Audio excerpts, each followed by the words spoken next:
ಸ್ಪರ್ಧೆಯನ್ನು ಒಳಭಾಗದಲ್ಲಿ ನಾವುಗಳು ಕಾಣ್ತಾ ಇದ್ದೇವೆ. ಸೆಂಟ್ರಲ್ ಲೈನ್ ಸಮೀಪದಲ್ಲಿ ಹಗ್ಗ ಸಮಾನ ಹೋರಾಟವನ್ನು ಬಳಸಿಕೊಂಡಿರುವಂತಹ ಹಗ್ಗಗಳು ಎರಡು ತಂಡಗಳಲ್ಲಿ ಕೂಡ ಪ್ರಬಲ ಸ್ಪರ್ಧೆಯನ್ನು ನಾವುಗಳು ಕಾಣ್ತಾ ಇದ್ದೇವೆ.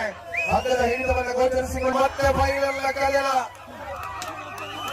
ದ್ವಿತೀಯ ಅವಕಾಶ ಸೆಂಟ್ರಲ್ ಲೈನ್ ಅಲ್ಲಿ ಇನ್ನೂ ಕೂಡ ಸಮಾನವಾದ ಹೋರಾಟಗಳ ಮುಖೇನ ತಂಡದ ಹೋರಾಟವೀಗ ಒಳಭಾಗದಲ್ಲಿ ಸೆಂಟರ್ ಲೈನ್ ಇಂದ ಅಲ್ಪ ಅಲ್ಪ ಅಲ್ಪ ಅಲ್ಪ ಅಲ್ಪ ಅಲ್ಪ ಅಲ್ಪ ಅಲ್ಪ ಅಲ್ಪ ಮುನ್ನಡೆಯ ಕಡೆಗೆ ಮರಳುತ್ತಾರೆ ಹಗ್ಗ.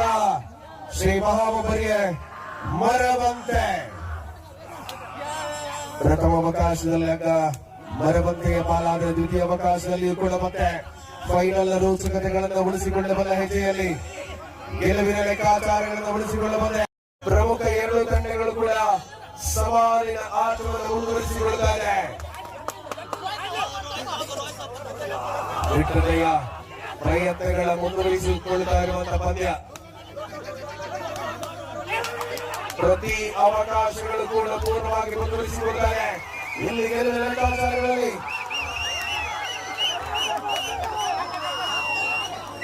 ಸೆಂಟ್ರಲ್ ಲೈನ್ ಇಂದ ಸ್ವಲ್ಪ ಅಲ್ಪ ಮುನ್ನಡೆಯಲ್ಲಿ ಲಾಸ್ಟ್ ಮಿನಿಟ್ ಅಂತಿಮ ನಿಮಿಷದ ಕದನವನ್ನು ನಾವು ಕಾಣ್ತಾ ಇದ್ದೇವೆ. ಕನ್ನಡದಲ್ಲಿ ಲಾಸ್ಟ್ ಮಿನಿಟ್ ಅಂತಿಮ ನಿಮಿಷ ಸ್ಪರ್ಧೆ ಮುಂದುವರಿತಾರೆ. ಗೆಲುವಿನ ಪಂದ್ಯ ಯಾರ ಕಡೆಗೆ ವಾಲಿದೆ? ಅಲ್ಪ ಮುನ್ನಡೆಯಲ್ಲಿ ಶ್ರೀ ಮಹಾಬಲಿಗೆ ಬರುವಂತೆ ಸಮಾನವಾದ ಶಕ್ತಿಗಳುಳ್ಳ ಎರಡು ತಂಡಗಳಲ್ಲಿ ಪಂದ್ಯವನ್ನು ಒಳಭಾಗದಲ್ಲಿ ನಾವುಗಳು ಕಾಣ್ತಾ ಇದ್ದೇವೆ.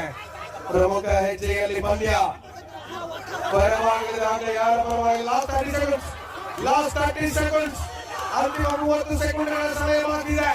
ಹಗ್ಗ ಬರುವ ಯೋಚನೆಯಲ್ಲಿ ತೀವ್ರತೆಯ ಅನುಭವಗಳ ಮೂಲಕ ಪಂದ್ಯ 10, 9, 8, 7, 6, 5, 4, 3, 2, 1.